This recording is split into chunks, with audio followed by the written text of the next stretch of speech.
Les personnes qui remettent tout au lendemain ou abandonnent avant d'avoir commencé vivent souvent ce que la psychologie appelle un schéma d'auto-sabotage perfectionniste.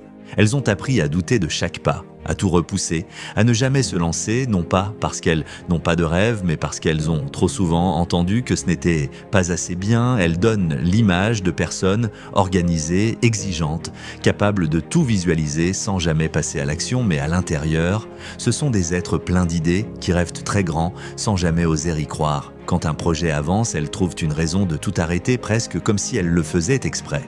Pas parce qu'elles n'y tiennent pas, mais parce qu'elles ont peur de ne pas être à la hauteur de leurs propres attentes.